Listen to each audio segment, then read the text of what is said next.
Well, you've heard it all, right from the minister to the opinions of environmental CSOs and even ordinary Ghanaians, what they all make of this policy that government is bent on implementing.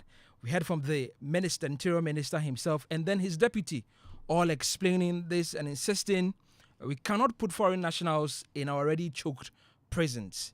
We need to send them back to their homes.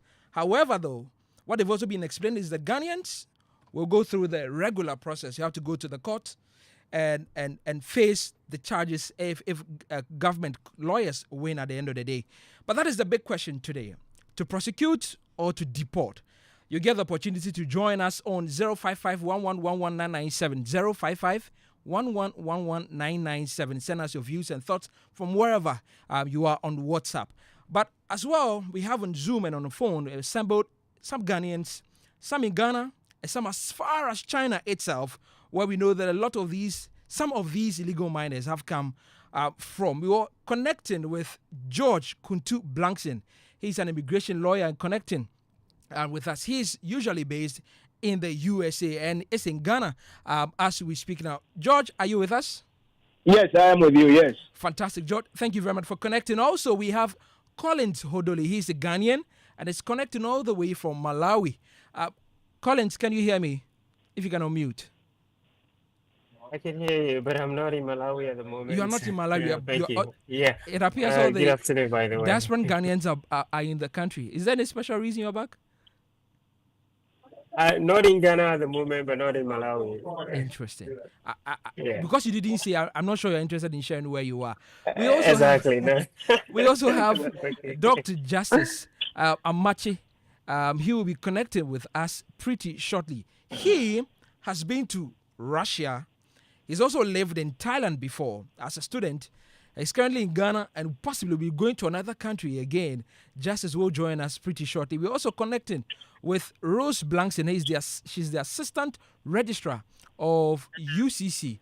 Hello, Rose. Can you hear me? Yes, I can. Good evening. Thank you very much, Rose, for joining us. Also, Ransford will be joining us pretty shortly. Also, he's also been to China before.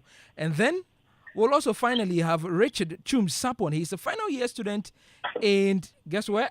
China at the moment. Richard, thank you very much for doing this with us. Hello, Richard. Oh, okay, we'll try and connect to Richard. Richard and Ransford will help us to appreciate how it is to live and work Hello, Yes, great. Richard, right? Yes, Richard. Fantastic, Richard. I'm grateful that you joined us. But let me start with lawyer George Kuntu Blankson. Lawyer, so, I mean, we've heard some of the sounds. We've heard the minister and all of that. Exactly, yeah. It comes across as though we are afraid of an international relations role with especially a powerhouse like China that is already facing U.S. head-on, and that this is possibly the only way to go. Do you get the same impression? No, not really. When... Hello? Yes, I can hear you. Go ahead. Okay, good. Okay. I mean, if we are talking about whether to deport foreigners, I think that the whole idea is, do these foreigners blatantly violate something that is of our national interest?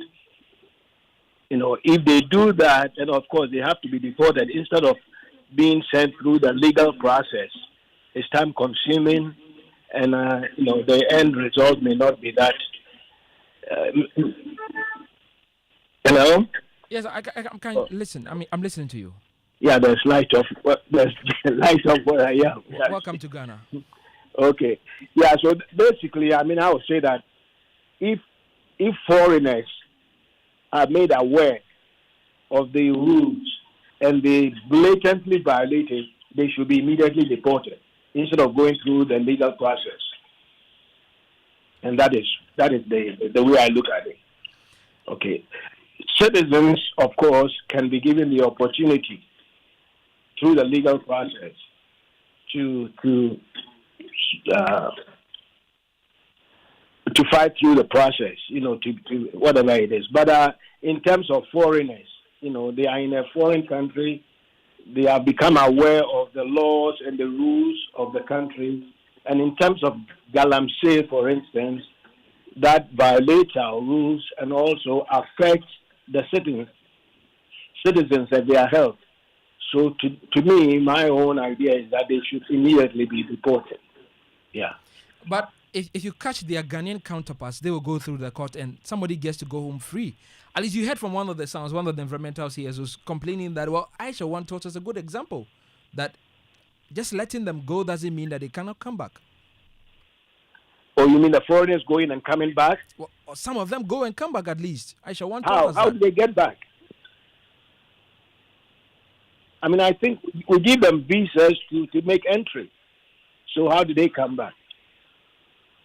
I mean, it's one of the questions that the CSOs are raising, or at least for those who are opposed to this, they don't think that it's a go and we shut the door and they never get to return. There are so many other venues when they, at least for Ghana, that they can return. Oh, okay. That is true. That is true. I mean, okay. Yeah, in that, okay. Well, just so that we get a balanced view, I have with me Dr. Justice Amache Asedu. Justice, are you with us? Oh, sadly, we'll get Justice to connect with us shortly. But when Justice comes, Justice has a personal story of how his friend was detained in the country for months, no access to anybody, simply because his visa has expired for a day. And he was even going to make an inquiry as to what to do because he was waiting for job confirmation. And he didn't get to be deported. He was in fact going to court when somebody intervened months after that. We'll hear from him pretty shortly. But let me pick the thoughts of everybody across. Rose, when you heard this, what was the first thing that came to mind, Rose? My first impression was disappointment. I was really disappointed to hear that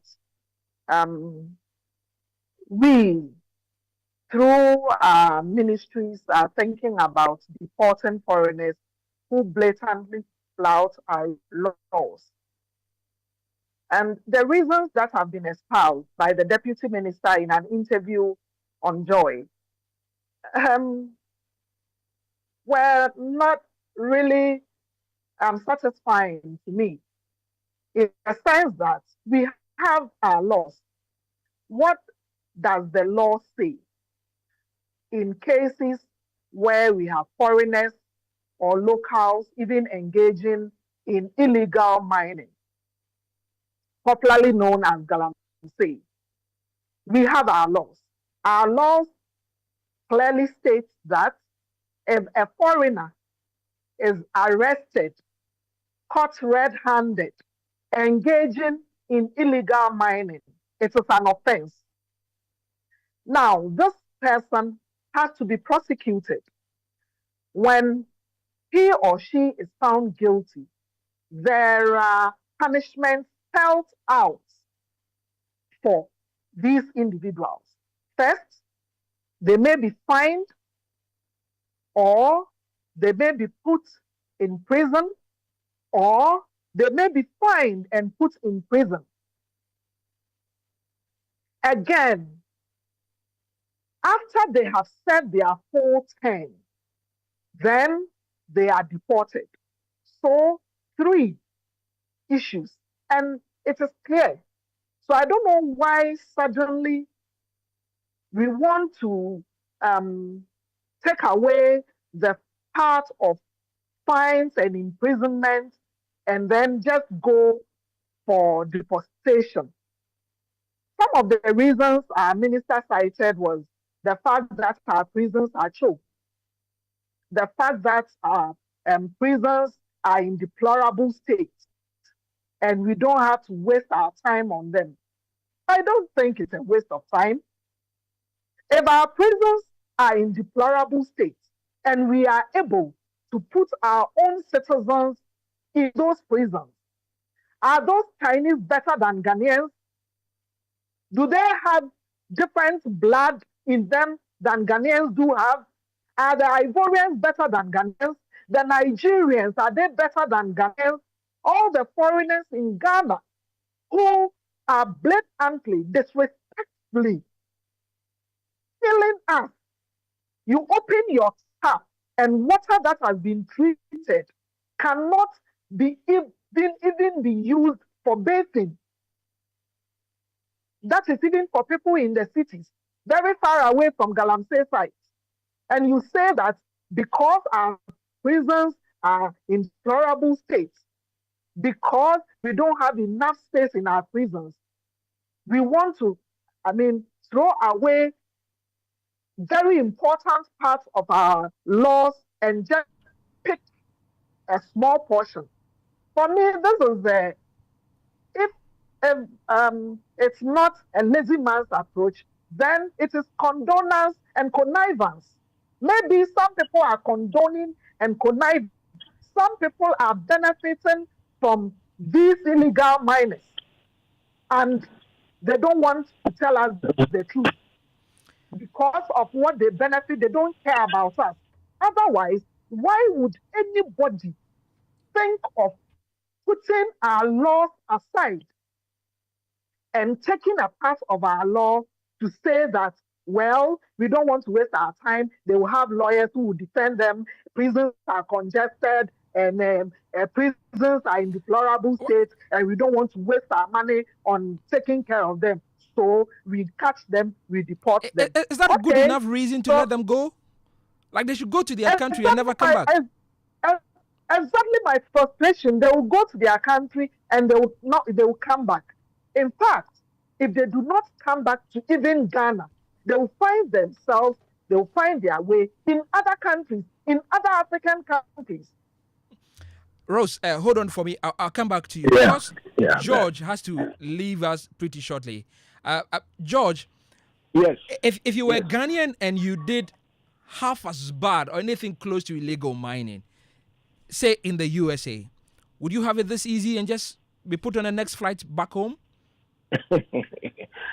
Well, in fact, the last speaker, is it Rose, right? Yes. Made some valid points, which has given me a different way of thinking. I'm not too familiar with the rules or the laws of Galamsey in this country. So by her explanation, I've gained some insight into what the issue is. Okay, so I think I'll prepare better to join you the next time because I'm not too familiar with the Galamsey issue. My whole concern was that if foreigners come into this country and they engage in conduct which are blatantly destroying our economy, our environment, and so on and so forth, what do we do? Now, I think I'm changing my view to say that yes, they should be prosecuted, really, so that they go through the legal process and maybe be imprisoned before they are deported. Yes, I wasn't considering all those issues before.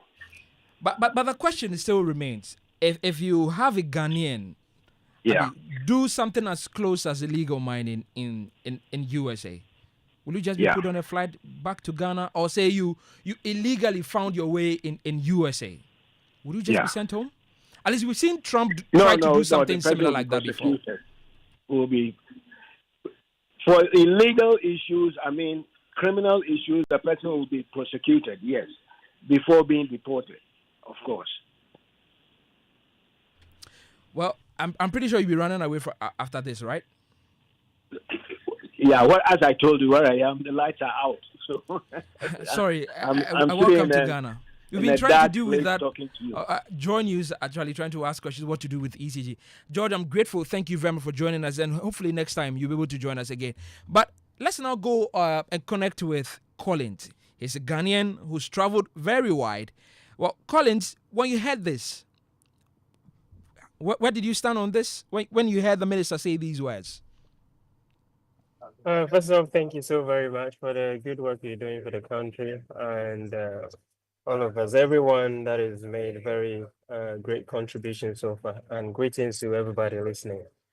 Um, I am disappointed as an environmental scientist in the first place that we are not able to use what we know to be able to protect meaningfully the resources of Ghana in terms of the environment. And we have allowed a lot of distraction deliberately or indeliberately or whichever way that we want to do that. So it is very disappointing. If you look at it, first off, I am not so very familiar with the mining laws. So I'll speak from an environmental perspective or an environmental scientist perspective, right? What we need to look at is this, that the UN recently passed a resolution about, the right to a clean, healthy, and sustainable environment. And so if Ghana is a signatory to the UN, it means that we need to adhere to that. Now, we also need to take into account that illegal mining is an environmental crime. And so whatever crime that is committed, the law should be able to deal with whoever commits that crime, right? So that is how we need to look at it. So, but then there are dynamics, right? And people are looking at the economic aspect of that, and people are looking at China being a powerhouse and also being able to, confront the US head on. But is Ghana in a position to do that? Who is going to make Ghana to be in the position to do that? We, the people, we, the leaders. And so if we are not taking the necessary steps for that to happen, there is no way. Again, we have all the resources that we have to be able to, meaningfully develop as a country. But because of greed, because of selfishness, because of everything that has to do with protecting family names and whatever it is, we are where we are. So we do not need to be in any situation where we have to look at it from the point of not being a powerhouse within, the globe to be able to take the necessary steps. If we have to jail people, they have to go to jail, right? So if a crime is committed and then you're putting somebody into jail, and it is always the case, why would you not apply the same to the Chinese? And if you go all over the place, I mean, it is always the bearing in mind Chinese. that this is the same jail we've been complaining about for years, that a place is choked, we don't have enough money to feed these individuals. In fact, some of these people are even on remand. Those in jails are on remand for Why are years we even because we there in the haven't been able first to place? try them and get a conviction against them. So why Why are add we? more foreign nationals with a lot of international consideration that these people have to be given their rights as well as foreigners living in Ghana? I I mean, mean, should we if risk you're going through putting, all the stress of that to walk on eggshells and I then don't think, possibly not even get a conviction against these people? I don't think that is really the point. The point is that one, um, somebody steals a yam and that person is in jail. So we need to also have a critical look at our justice system. That there are some crimes, for example, a petty crime. Let's put it that way.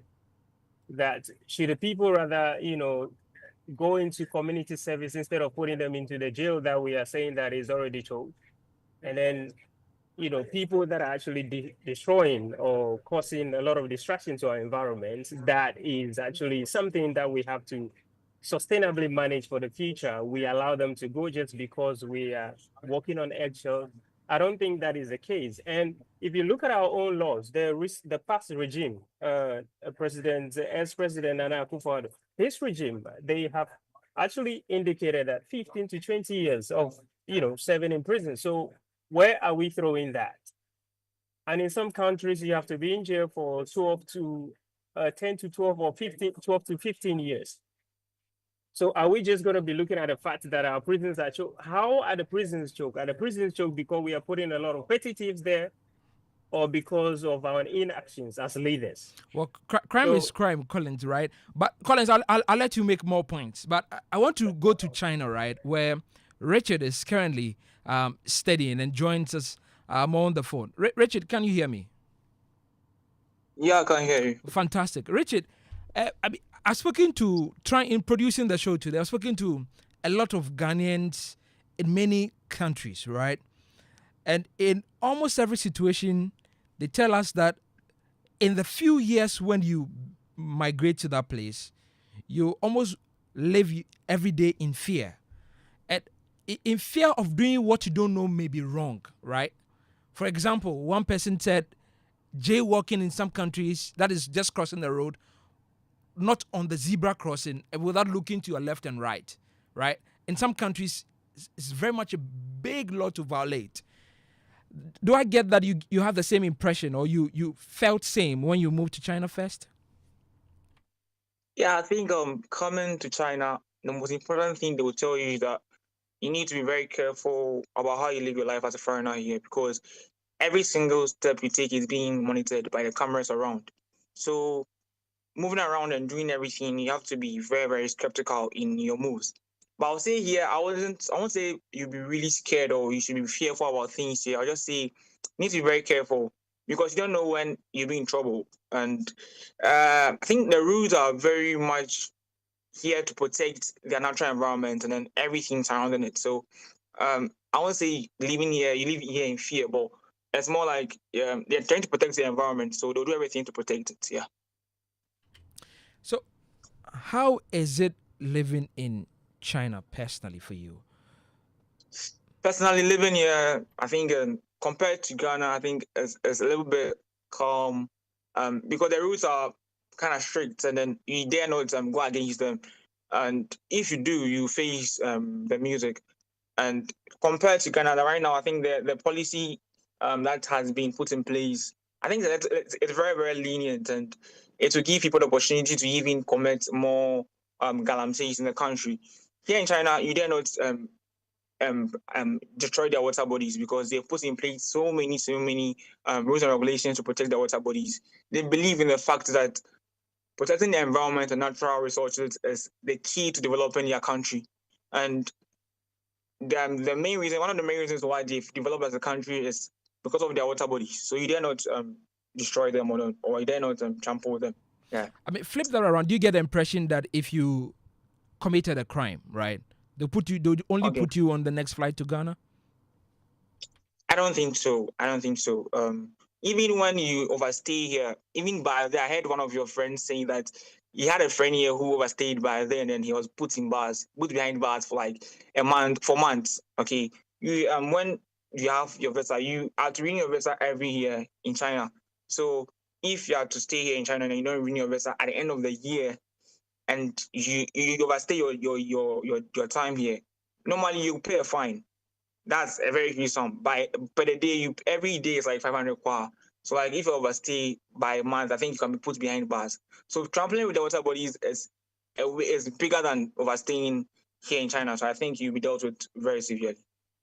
So let me ask all of you across the board, right, that given the explanation the minister has given and risking possibly the only country that has been able to head-on face US and the Trump tariffs, should Ghana risk it all and just say, you know what, no, let's drag all of you to court? Not forgetting again that he's explained that getting a conviction or securing a conviction against some of these people it's not a one-day job nor a few months. It may possibly take years and beyond a single administration. I mean, given all these challenges and what we possibly may face if we want to drag these people to court, isn't it a better option?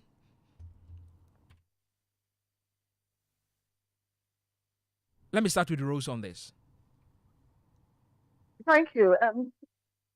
The question you just posed, I want to doubt that the minister or deputy minister, whoever brought this issue up, would think about that.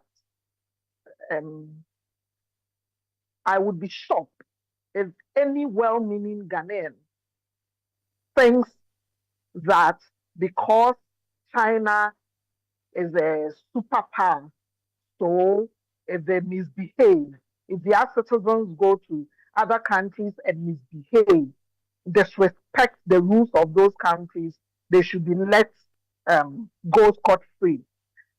In China, but Rose, Trump has done that rules before. In his first time and in this time, he's also planning on doing. Say, we arrest you, just take you back to your home. Yes, please. Trump has done it before. He increased imports, whatever, by 38%, and China increased import from US to China by 100 and something percent. And because of that, we should die whether we deport them or not. You see, it's because we have developed our palates. We have been psyched to see everything Ghanaian, everything African to be wrong. That is why we are where we are today. If you go to, listen, China has very stringent rules. US and co have very stringent rules. You dare not break these rules. Even Togo, our neighboring country, Togo. Do you know that in Togo, if you pee on the roadside, if you pee on any big stretch, you'll be arrested and put to jail. Yes. But in Ghana, we drive on our roads and we just park our cars by the roadside, and you see women showing their nakedness on the highway, men showing their bodies on the highway, peeing anyhow.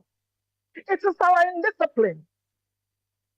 It's because we are indisciplined. So anybody who comes here does not even respect us, because we don't even respect our own laws. We don't respect our own rules. We don't respect our own regulations. We don't respect our own policies. And that is how come these foreigners will come here and things that they cannot do in their countries. The young man who spoke, Richard, said that in China, they protect their water bodies. And yes, they do. And the Chinese citizens in China will not dare pollute their water bodies. But they will come to Ghana, come with champagnes, come with whatever, and come and pollute our water bodies. And instead of us prosecuting them, making sure that we get very good prosecutors and jailing them so that they will go and drink the Kofi Kinata Kwasi, if anything, that prison soup. You go there, they also go there and taste the prison bad food, terrible food. They go and sleep in a cubicle in 10s and 12s and 13s. We say because the prisons are choked, we should let us decongest the prisons. After all, we have citizens there who stole, someone was hungry, went behind someone's backyard, had a bunch of bananas, and that person was sent to jail, went to court, and has been sentenced so many years. Let's decongest the prison. Those who were hungry and saw cassava and plantain and sugar and bread. Rose, what about those who say that these are foreigners, by the way? These are not people who were born and bred here, know nothing about Ghana.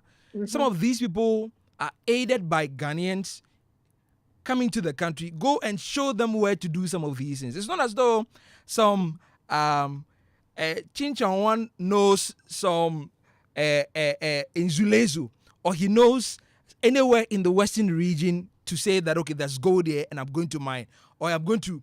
I don't think they are brave enough to do that. So to solve this, the Ghanaians are helping them. Yes, so to make this easy, yes, let's assume indeed Ghanaians are helping them. Let's assume Ghanaians are helping them. But don't forget that we are in technological world. So we might not necessarily have Ghanaians helping them. Now, if you pick your laptop, you get data, you Google which part of Ghana have natural resources such as gold, diamond, bauxite, whatever, or which parts of Africa have these things. Google will show you where they are. And all you need is your data, Google Map, get into a vehicle, move to wherever it is, and then you are sorted. Yes, there may be Ghanaians aiding them. So how do we even stop these Ghanaians from aiding them? And how do we make this galamsey operation very, very unattractive to these foreigners? Their punishment must even be stiffer than that of Ghanaians. If you are a citizen and you are arrested and you are found culpable, say you are given 20, now the foreigners, they are supposed to be given a term not more than 25 years. either with a fine or without a fine, and then the deportation. Ghanaians should be given about 10, 15 years, or not more than 20 years. And the foreigners should get their 25 years and not less. So this deportation thing, in fact, we shouldn't even be discussing this. It's totally out of the question. It shouldn't come in. And as I said, it's because we don't even respect our rules. We don't respect our laws. Because if we did, we wouldn't be having this discussion. A whole minister, a whole deputy minister will not come out and say that in the what will buy a child is born without nose, a child is born without an arm, a child is born without a leg. Children are being born with very serious health conditions. And we say because they are foreigners and our prisons are congested and our prisons are in deplorable state, we should just deport them. Let them go. Find another means and come back under different names. Go and do plastic surgery, change their identity, and come back. Some don't even change their identity. Like Aisha One, the infamous Aisha One. She did come back to Ghana because we did not put her in prison. Okay. If she had been jailed for 25 years, like she'll still be in jail, serving her jail terms. All right. Rose, so I'll come to Collins pretty shortly, right? But we're also joined by a very good friend of the show, Carla Olympio. Carla, thanks for connecting. Hi, good evening. Thank you for having me. Great. So, Carla, I know you have strong opinions about some of these, right? You've heard the minister, and you've heard the defense from the deputy minister. But at this point, about months before these two individuals started speaking, we've been hearing from the lands minister, who, had been tackling this illegal mining issue by the horns. The number of people he's arrested in the Western region, and sometimes even over 2 days, he could arrest more than 100 people, many of which are also foreigners. And he's been complaining about how many forests have been taken over. But 3 months down the line, you hear the interior minister say, you know what, for a good portion of the people you've arrested, I have nothing but to send them home. As a Ghanaians hearing this, that we're making some progress, but the progress will become futile because they have to go home. Not forgetting that some of the forest guards and some of the policemen have even died in their line of duty. Yeah. So, well, for me, there's two things. So I've been following the conversation, and there's two things. Firstly, the minister says, overcrowding, prison overcrowding. Okay, fair enough. I don't know much about, the level of overcrowding in our prisons, but there's nothing stopping us, in my opinion, speaking as a lawyer, from prosecuting, any foreigner who commits a crime, convicting them, and then we can decide that because of prison overcrowding, we're going to deport them. But I don't honestly see why we don't first prosecute and convict them. And then they're criminals on record. And then we can deport them. And then I've been also listening to this, question about, China's a superpower, retaliation. But my question is, has China told us that they object to us enforcing our laws? Well, we've heard from their citizens who commit crimes? The ambassador to Ghana, right? China's ambassador to Ghana, who last year in September told us that, you know what, you even have the blessing of the president of China to deal with them according to your law if they break the law. Exactly. So nothing really stops us. Exactly. I don't see China as a country that is going to say that if their citizen has broken your laws and committed such a serious crime that you cannot, take them through a fair legal process, because the legal process is fair. So I haven't heard that. So I don't even know why that's a concern. I mean, is it a concern that we're just creating? Because China hasn't complained. Well, they haven't complained, but these are their nationals. And you're not forgetting that in the COVID-19 war, not war necessarily, but COVID-19, when it came up, we know the impact of that. And this is rumored to have started from China. The impact it had on us, the Russia-Ukraine war, what it had on us, and right now, the US-China tariff war, and how we were just at the brink of suffering another catastrophe. But Trump says, I'll postpone your suffering. we can't definitely, obviously, risk another fight with superpower like China, who has millions and millions of projects in Ghana. Don't forget. Yeah, I think this might be a false, I don't know, a false equivalence or a false concern. Because as I said, I am yet to hear China, via their ambassador or through anybody else, indicating that if their citizen has been found to be flouting our laws, that they cannot be convicted. So I feel like raising the specter of China retaliating when China has not indicated in any way, because I will bet you that there have potentially been other citizens of China in Ghana that have done things wrong other than galamsey. It's just that galamsey is very, very topical, right? So I have not heard it. So I think we are creating a problem that, as far as I'm concerned, doesn't actually exist. And maybe we're just using it as an excuse. Oh, China will retaliate. Meanwhile, China has not said anything. In fact, China's ambassador to Ghana has said the opposite. Go ahead and enforce your laws. So yeah, I think I've been finding the conversation odd, on that basis. That what has China said to indicate that they will retaliate against us? Exactly. Okay, Collins, let me hear from you shortly. Then we'll read the messages of those of you who have been sending us messages.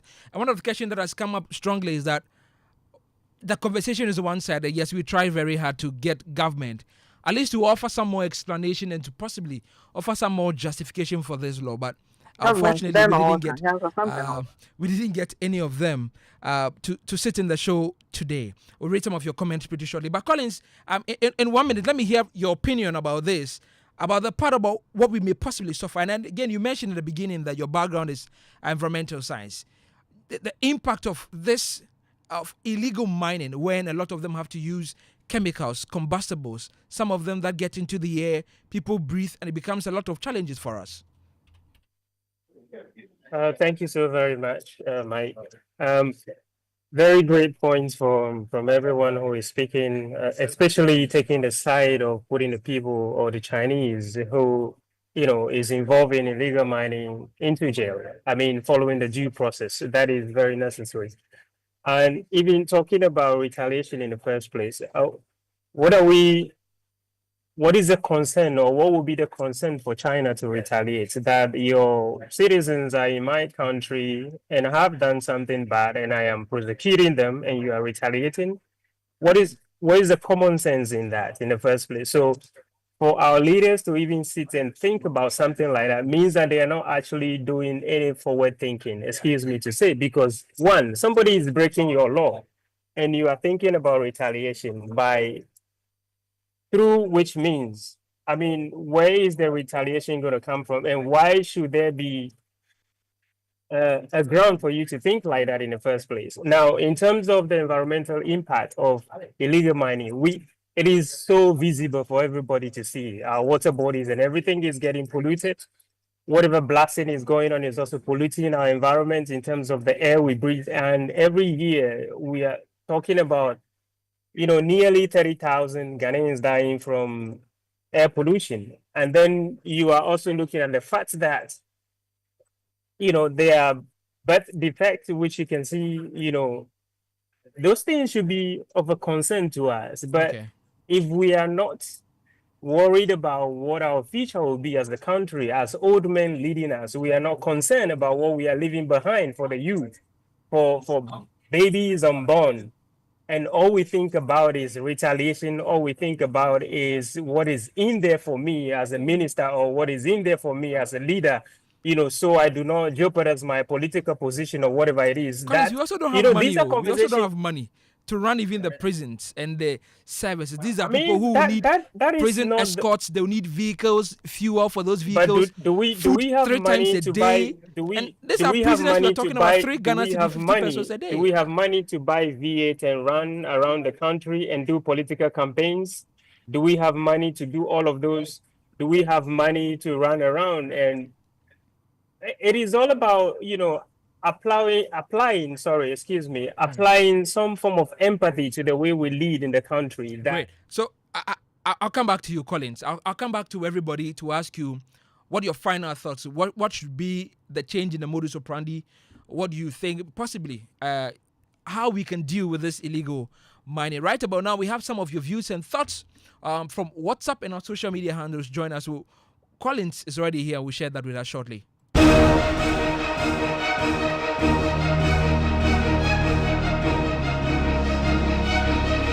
Well, not the same Collins, obviously. This is Collins Frimpong, and we had Collins Hodoli on Zoom. Collins, thanks for joining us. What have they been telling us on social media? So we've received quite a number of messages, but let me start with this one from Johnson Awiti from the Boga Tanga. He says that an activity that is unlawful and puts the life of every citizen at risk. And all the minister can say is deportation of Chinese galamseyers. So that's the first message that we received from Johnson Awiti over there.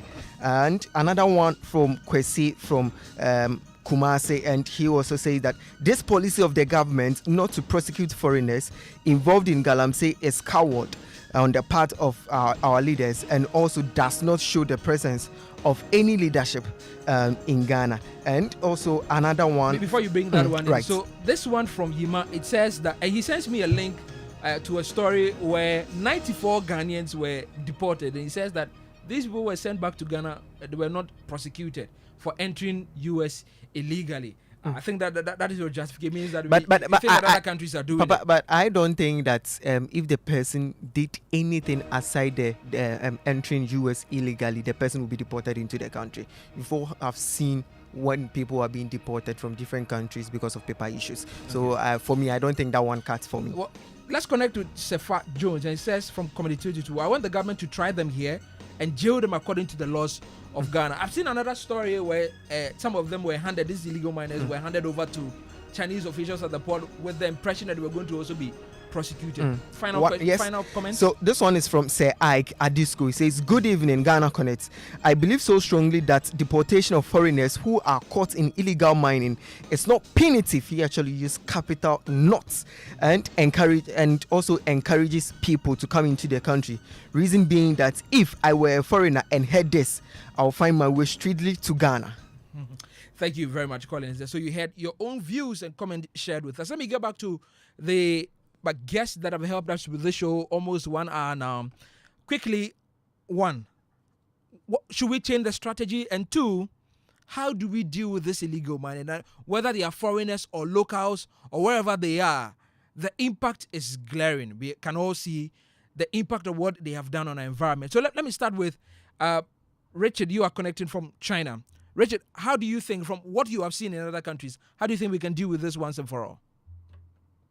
Okay, so I think for a start, we can put in place rules and regulations. I don't know if we have really stringent rules to protect our water bodies, but taking from what I've seen here in China, I think we can put in place very strict rules that will prevent people from even daring to destroy our water bodies. And also, with the policy that has been put in place, let me put you on the spot. When you talk about strict rules, because we have the laws, specifically, what do you want to do in 10 seconds? Specifically. Okay, I think I don't know what the rules are. It's honestly, but I think it tells you from actually committing these acts. So okay, I will say. All right. I don't know what the rules are actually. Okay, yeah. Great. Let me ask Collins. Collins, in 30 seconds, how do we deal with this menace once and for all? First of all, we need to remove the political influence. The second part, we need to make sure that the EPA works, the Environmental Protection Authority works, right? Then there should be enforcement of the legal recommendations or the regulations that we have. So once the political influence is removed and the Environmental Protection Authority is, empowered to do its work, no political influence, I think we'll have a better environment. All right, thank you. Rose, deal with this once and for all? Yes. Arrest, prosecute, if found guilty, jail them. After jailing them, deport them. Let's follow our laws. Let's respect our laws for our own good and for the good of generations yet unborn. Great. Carla, 10 seconds. How do we deal with this once and for all? I think First of all, we need to hold our environment, our water bodies, and our forests as precious as the gold. We have to find a fair way to distribute the wealth that we get from our resources. And then we have to punish people for breaking our laws and enforce those laws. And if somebody is found guilty, we prosecute. I don't care if a foreigner is not jailed. Frankly, they can be deported straight away, but they should be prosecuted and convicted. And it should be on the record that this person is a criminal. And then you can deport them. Thank you very much. So, thank you very much for joining us, Rose, Carla, Richard, and also Collins as well. And then also lawyer George for joining us. I'm grateful. Thank you very much. Until next time, we'll come your way. Keep listening to Joy FM.